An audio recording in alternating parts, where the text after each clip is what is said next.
How the Fox Discovered the Red Hat. In the heart of the tranquil forest, where the trees whispered ancient secrets and the rivers sang gentle lullabies, lived the creatures in harmony.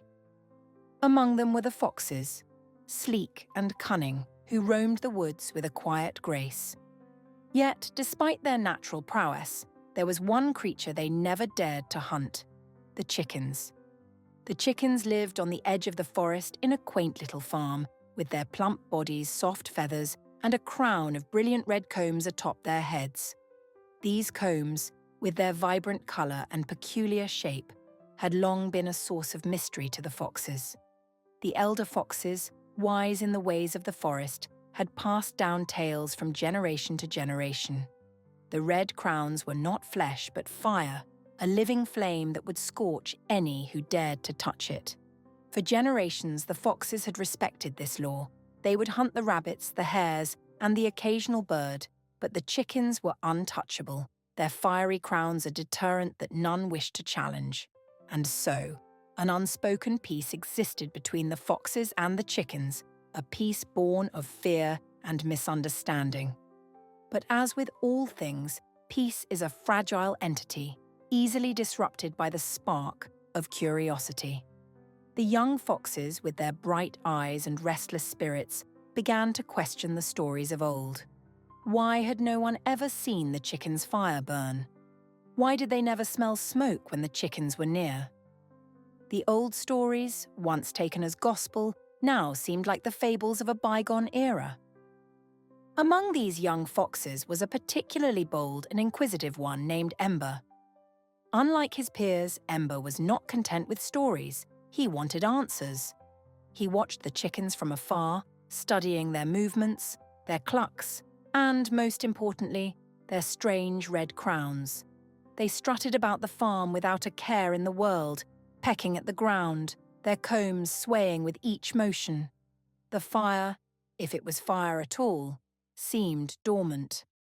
One warm spring day, as the sun dipped low in the sky, casting the forest in hues of orange and gold, Ember found himself closer to the farm than ever before. He had ventured beyond the boundaries of the forest, driven by an insatiable need to uncover the truth.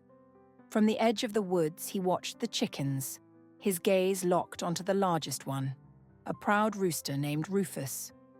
Rufus was known among the chickens for his bravery and his loud, echoing crow that marked the dawn of each new day. Rufus noticed Ember's intense gaze and, with a curious tilt of his head, approached the fox. The other chickens clucked nervously, moving away, but Rufus stood his ground, his red comb standing tall. "What do you want, Fox?" Rufus asked, his voice a mixture of caution and confidence. Ember hesitated, his ears twitching nervously. "I've come to see your fire." Rufus blinked, then let out a hearty laugh. "Fire? What fire?" "The fire on your head," Ember replied, gesturing with his snout toward Rufus's comb. "The one that keeps my kind from hunting yours?" Rufus's laughter died down, and he looked at Ember with a mixture of pity and amusement. "Fox, there is no fire on my head. This," he said, shaking his comb, "is just flesh and blood, nothing more." Ember's eyes widened in disbelief. "You mean it doesn't burn?" "Not at all," Rufus said with a smile. "Here, touch it for yourself." Ember's heart raced as he stepped forward, his paw trembling with a mixture of fear and excitement.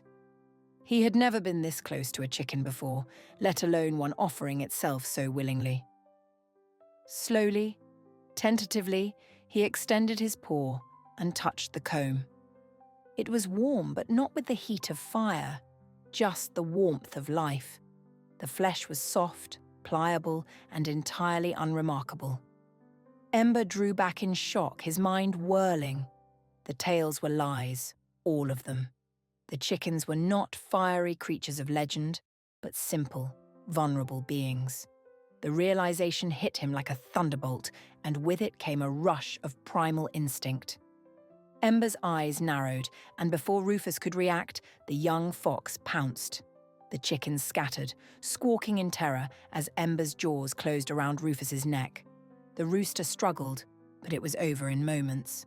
Ember stood over his prize, the taste of blood on his tongue, his heart pounding with exhilaration. For the first time in history, a fox had hunted a chicken. The other foxes, drawn by the noise, arrived at the scene, their eyes wide with shock and curiosity. Ember looked up from his kill, his muzzle stained red. "There is no fire," he declared, his voice carrying through the gathering dusk. "The chickens are ours to hunt." Word spread quickly through the forest. The chickens, once untouchable, were now fair game. The foxes, driven by hunger and the thrill of the hunt, began to stalk the farm at all hours. The chickens, unprepared for this new threat, found themselves living in constant fear. Their once peaceful existence was shattered, their numbers dwindling as the foxes claimed their prey. The farmer, old and weary, tried in vain to protect his flock. He set up traps, reinforced the coop, and even kept watch with his rifle. But the foxes were clever, more cunning than any predator he had faced before. They found ways around every defense, their hunger insatiable. Ember, now revered among the foxes as a hero and a leader, led the hunts with a fierce determination. He had discovered the truth, and with it, he had unleashed a new era in the forest. An era where the foxes reigned supreme, their prey no longer protected by the fear of old legends. But with this new power came consequences. The balance of the forest began to shift. The chickens, once plentiful, became scarce. The farm, once lively with clucking and crowing, grew eerily silent. The foxes, driven by their newfound hunger, began to turn on other creatures, their lust for blood growing with each passing day. As the years passed, the forest changed. The once vibrant and harmonious ecosystem became a place of shadows and fear.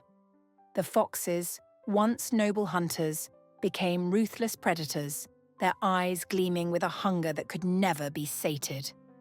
The other creatures of the forest grew wary, avoiding the paths where foxes roamed. The chickens, once proud and free, became a distant memory, their kind driven to near extinction. But amidst this darkness, Ember began to feel a growing unease. The thrill of the hunt that had once filled him with pride now left a bitter taste in his mouth.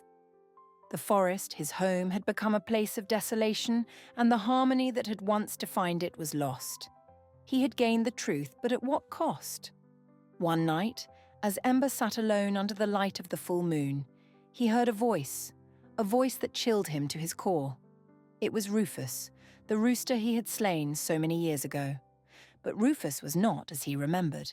His once proud form was now ghostly, his eyes glowing with an otherworldly light. "You have unleashed a curse upon your kind, Ember," Rufus said, his voice echoing through the trees. "By rejecting the old ways, by denying the balance, you have doomed the forest." Ember tried to speak, but the words caught in his throat. He had thought he was freeing his kind from the shackles of fear, but instead he had bound them to a new curse, a curse of endless hunger and unrelenting darkness. Rufus's ghost faded into the night, leaving Ember alone with his guilt. The fox, once proud and bold, now felt the weight of his actions heavy on his shoulders. He had sought the truth, but in doing so, he had destroyed the very fabric of the world he loved. Determined to right his wrongs, Ember set out on a journey through the forest, seeking a way to restore the balance. He travelled to the ancient oak, where the spirits of the forest were said to dwell, and there he pleaded for forgiveness. The spirits, their voices like the rustling of leaves, listened to Ember's tale. They were saddened by the loss of harmony in the forest, but they were not without mercy. They offered Ember a choice: to live as he was, in a world of darkness and despair, or to sacrifice his life to restore the balance. Without hesitation, Ember chose the latter. He knew that he could not undo the past, but he could give the future a chance. The spirits accepted his sacrifice, and with it, the forest began to heal. The foxes, now without their leader, found their hunger abating. The chickens, once on the brink of extinction, began to return, their numbers slowly growing. The forest, over time, regained its harmony. The foxes learned to respect the balance, understanding that their strength lay not in domination, but in coexistence. The chickens, while still wary, lived in peace, their fiery crowns once again a symbol of mystery and wonder. And so, the tale of Ember, the fox, became a legend among the creatures of the forest, a tale of curiosity, consequence, and ultimately, redemption. The foxes never forgot the lessons of the past, and the forest, in all its beauty and complexity, remained a place where the balance between life and death, fear and courage, was honoured. Generations later, the story of Ember was told around the fires of fox dens, passed down from parent to cub as a warning and a reminder. The young foxes listened with wide eyes, their hearts pounding as they heard of the dangers of curiosity and the importance of balance. And while the world had changed, the lessons of the past remained clear. Some truths are better left undiscovered, and the balance of nature is not to be taken lightly. The chickens, too, remembered.